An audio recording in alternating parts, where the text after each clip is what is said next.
Good morning everyone. আমি মিনময় আর তোমরা দেখছো জার্নি উইথ মিনময় চ্যানেল। তো আজকে আমি ঘুরতে এসে পড়েছি চিত্তর ফোর্টে। তো আমার সাথে রয়েছে গৌরদা। তো আমরা দুজনে চিত্তর ফোর্ট ঘুরতে যাচ্ছি। তো চিত্তর কালেক্টর অফিস থেকে আমরা অটো রিজার্ভ করে নিয়েছি, প্রায় 7-8টা প্লেস আমরা দেখবো। তো চলো আবার চিত্তর ফোর্টে গিয়ে দেখা হচ্ছে তোমাদের সাথে।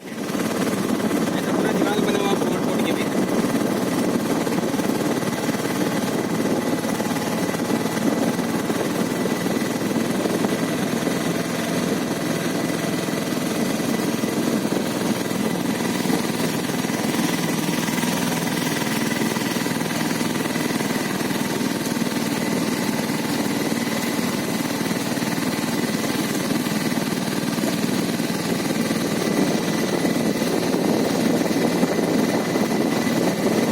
अरे गेट का बनावट अलग अलग है, एक जैसा नहीं है। टिकट वाला गेट।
40 টাকা করে টিকিট পার হেড ইন্ডিয়ান হলে। তো আমরা এই মুহূর্তে টিকিট কেটে এই ফোর্টের ভেতরে প্রবেশ করছি, আর আমাদের সাথে আমাদের গাইডও রয়েছে। তো চলো কি কি দেখায় দেখছি। गाड़ी जा रही ना। हाँ। एक गेट में लगता है, एक गेट में लगता है, वो टावर बना हुआ है, एक गेट इधर लगता है। उस जमाने में चारों तरफ इसका बाउंड्री था, पैक हो जाता। धीरे धीरे आबादी बढ़ता रहा, बाउंड्री टूटता रहा। हम लोग आ गए वो ब्रिज देख रहे हो, हाँ। उस ब्रिज के आगे से हम लोग आए। अच्छा। फोर्ट पर आ गए, उसके ऊपर से हम चितर था ये ओल्ड सिटी था। टाउन का ले रहे हैं। सामने देखते हो बिरला और चेतक जो सीमेंट बनता है ना, हाँ। उसका फैक्ट्री। इसी के थोड़ा डाउन में इस साइड में है हिंदुस्तान जिंक। यह एशिया का सबसे बड़ा जिंक प्लांट है, जो चांदी और जस्ता निकलता है मिट्टी से सप्लाई करते हैं, वो प्लांट बना हुआ पूरा। इस साइड में देखते हो वो सामने फैक्ट्री है आदित्य बिरला, सीमेंट बन करके तैयार होता है। इसके आगे जाओगे जेके सुपर इम्बाड़ा, सामने वाला गोल वाला चीज देखते हो इधर, हाँ। ऑल टाइम का रिजर्व बैंक है। उस जमाने का 9 लाख का खजाना इसमें डिपॉजिट रहता है, सेना के लिए आपातकालीन बैंक होता है। इसको बोलते हैं 9 लाख का भंडार। ये बिल्कुल कुएं जैसा है, इसके अंदर में जाने आने का कोई रास्ता वगैरह नहीं है। अच्छा। इसको पूरा पैक किया हुआ है। अब ऑटो से बैठ के आगे चलेंगे हम लोग राना कुंभाबाड़ी। তো এই জায়গাটা দেখে নিলাম, সত্যিই খুব সুন্দর। পুরো শহরটাকে এখান থেকেই দেখা যাচ্ছে। আমাদের সাথে যেই দাদা রয়েছেন সেই দাদা খুব সুন্দরভাবে বুঝিয়ে দিলেন। তো বাদ বাকি যেই জায়গাগুলো আছে সেগুলো তোমাদের সাথে শেয়ার করছি। এই মুহূর্তে আমরা রয়েছি রানা কুম্ভা প্যালেসে, আর এখানে সালমান খানের একটি শুটিং হয়েছিল, প্রেম রতন ধন পায়ো একটি গানের শুটিং এইখানে হয়েছিল।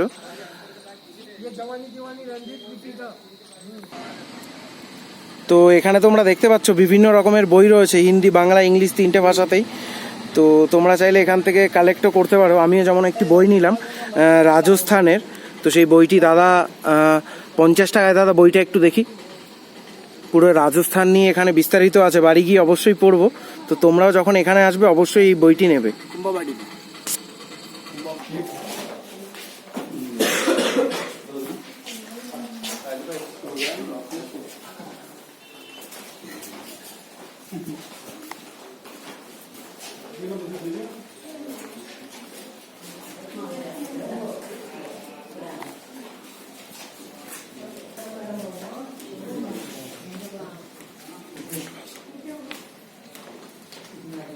পুরোনো দিনের সব বিল্ডিং, রাজরাজাদের ব্যাপার, তো কিছু আলাদা তো হবেই।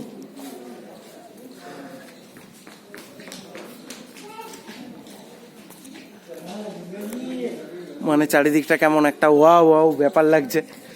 তো এখানে সিনেমারও অনেক শুটিং হয়েছিল।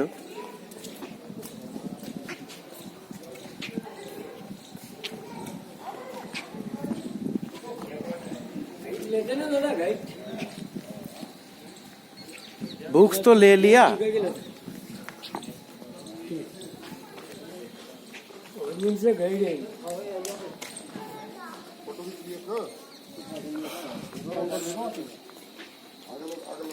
পাহাড়ের ওপরে এত সুন্দর।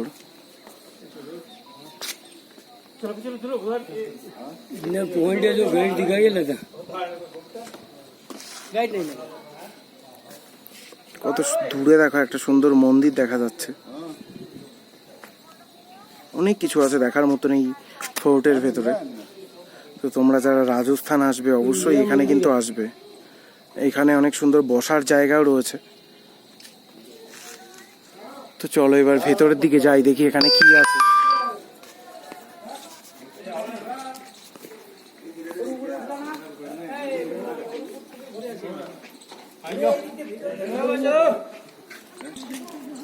ঐতিহাসিক জায়গা, সত্যি রাজরাজারা কত আরামে ছিল, বা কি বিলাসবহুল তাদের থাকার জায়গা। ইট না পাথর দিয়ে সম্ভবত এই জায়গাগুলো তৈরি করা হয়েছিল, মানে এই ঘরগুলো। সত্যি খুব সুন্দর, বহু ইতিহাস আছে। কোনটা যে কিসের পথ সেটা বুঝতে পারছি না, এটা সম্ভবত সুড়ঙ্গ। তো অনেক কিছুই আছে এখানে দেখার মতন।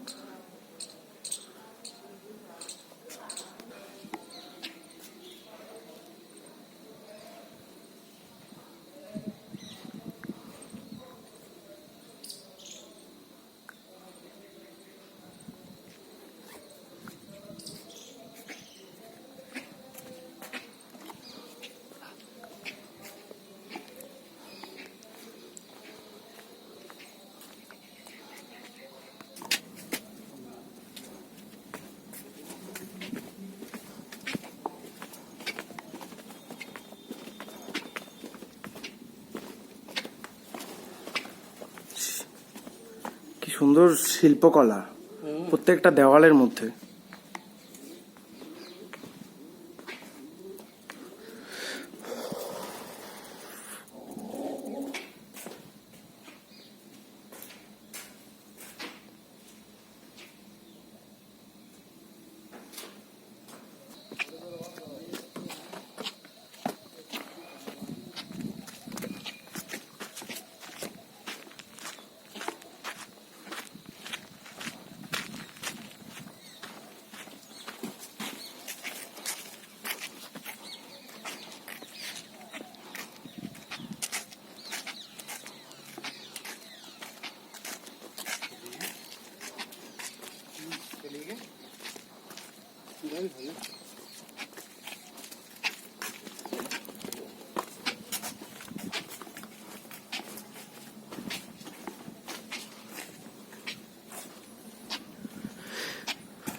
এটা হচ্ছে মীরা টেম্পল।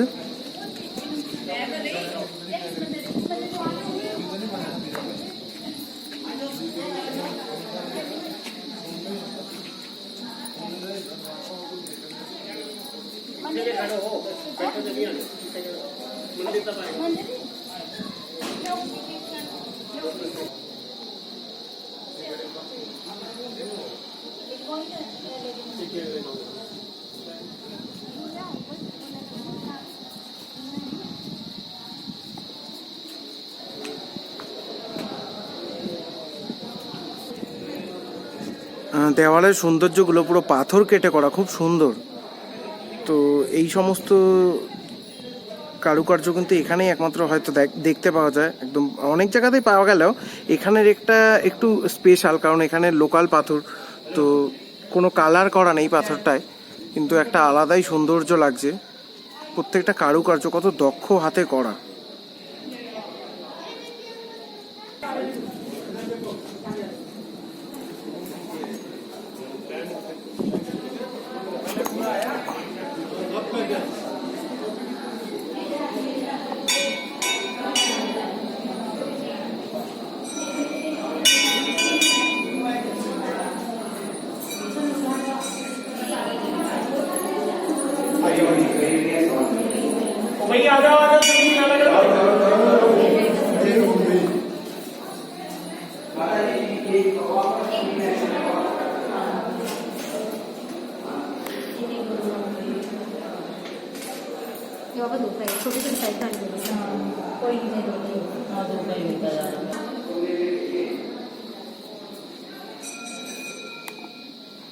দেওয়ালের কারুকার্যগুলো দেখলে মন ভরে যায়।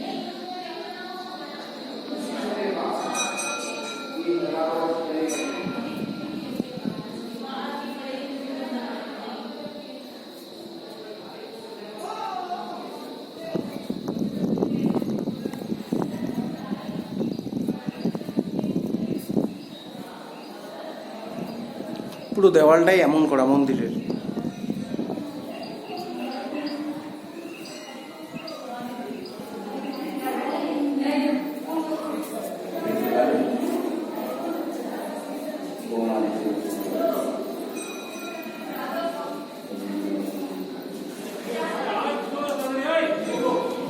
चाहन करने का टैंक बनाया है राजा ने। हाथी इधर में चाहन करने के लिए आता था। अब कुछ नहीं है। তো দাদা খুব সুন্দর বাংলায় বলে দিল, ভালো লাগছে। তো এখানে হাতিতে স্নান করার জন্য বানানো হয়েছিল, এখন সেটা স্মৃতি হিসেবেই রয়ে গেছে, যদিও হাতিও নেই আর যেই রাজা বানিয়েছিল তিনিও নেই, কিন্তু জায়গাটি রয়ে গেছে, যেই কারণে পর্যটকরা এখানে ঘুরতে আসে। তো তোমরা যারা এখানে আসবে অবশ্যই এই জায়গাটিও দেখবে। टावर को बोलते हैं विजय स्तंभ, जो विजय की याद में बनाया था यहाँ के राणा कुंभा ने। गुजरात एंड मध्य प्रदेश दोनों स्टेट पे लड़ाई थी, लड़ाई के अंदर में उसको विजय हुई, नाम रखा विजय स्तंभ। 122 फीट का हाइट है, 157 सीढ़ी अंदर।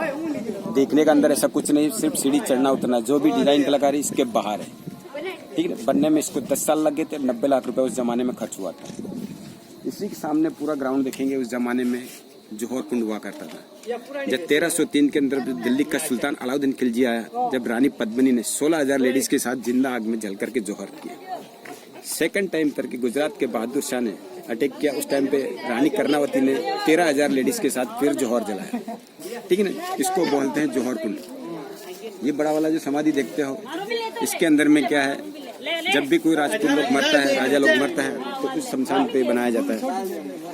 और जब अपना हस्बैंड मरता है तो उसको सती प्रथा के लिए उसकी पत्नी को साथ में जिंदा जलना पड़ता है, ठीक ना। उस सती प्रथा को खत्म किया था राजा राम मोहन राय ने। पश्चिम बंगाल के जो राजा राम मोहन राय था ना, उसने सती प्रथा हाँ, उसको सती प्रथा को खत्म किया। लेकिन इसको प्रेजेंट टाइम पे क्या बिल्कुल गार्डन बना दिया। गार्डन इसलिए बना दिया कि ऊपर में गांव है, गांव का गाय वगैरह आता है, कोई भी जानवर आता है, उसके अंदर गिर जाता है तो निकालने में दिक्कत आती है। उस जमाने 40 से 50 फीट गहरा खड्डा हुआ करता था, तो उसका छोटा सा पूजा करने के लिए बनाया है, सामने वो बना रखा है। मार्च महीने के अंदर में जौहर मेला आता है, जब इनका जो परिवार है महाराणा महेंद्र सिंह अरविंद सिंह उदयपुर रहते हैं, वो यहाँ आते हैं पूजा वगैरह करने के लिए। इसी के पास में बड़ा मंदिर देखेंगे, एक शमिदेश्वर मंदिर है, शिव का त्रिमूर्ति है, जो महाराणा मोकुल ने बनवाया 1428 के अंदर। एक ही पत्थर के ऊपर 9 फीट का मूर्ति है, ब्रह्मा विष्णु और महेश।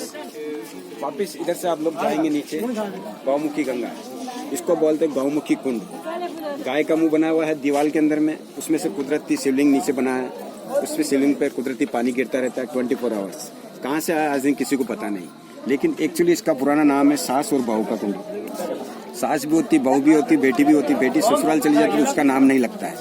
सास और बहू दोनों नहा करके पूजा पाठ करके अंडरग्राउंड होने के अपने महल में जाती थी, राणा कुंभा पैलेस के अंदर में, ठीक है। चारों स्पॉट देख के वापिस आप लोग अपना ऑटो में उठेगा, फिर गाड़ी चलेगा।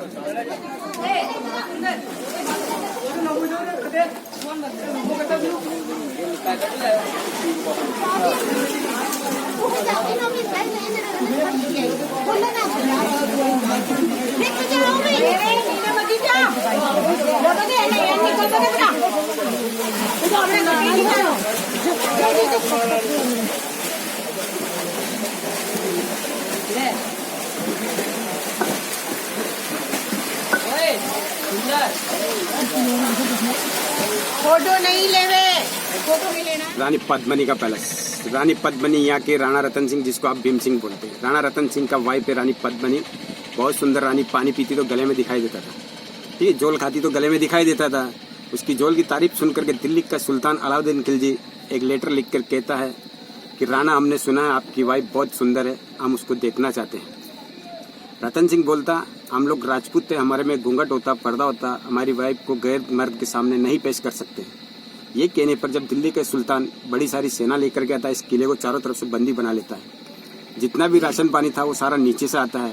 जब राशन पानी बंद कर देता है इस किले की कमजोरी समझ करके, तो राशन पानी बंद होने से क्या, सेना भूख से मरने लगती है।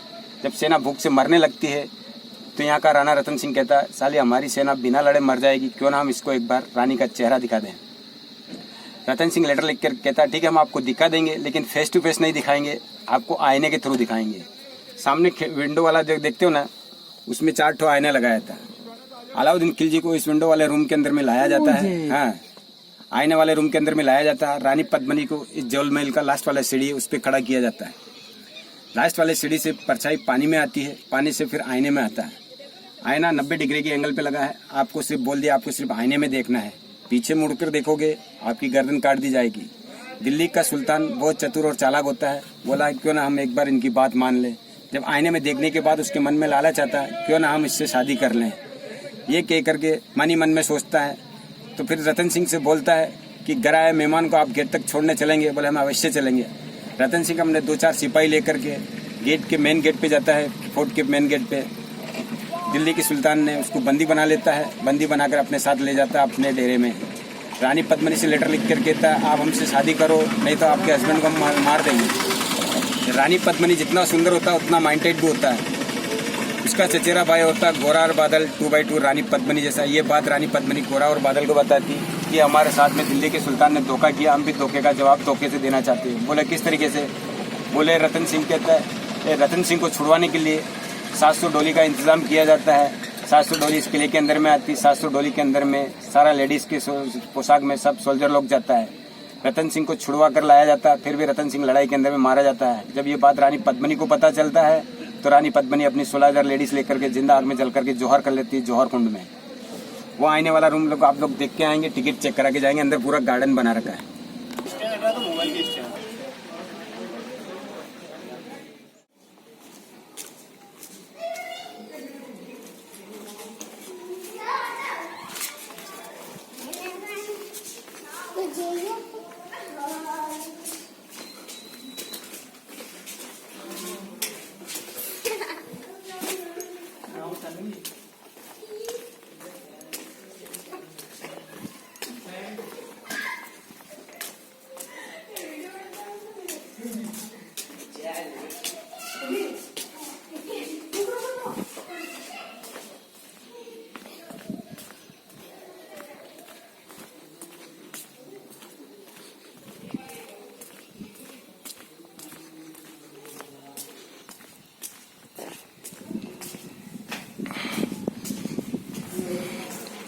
हो जाएगा।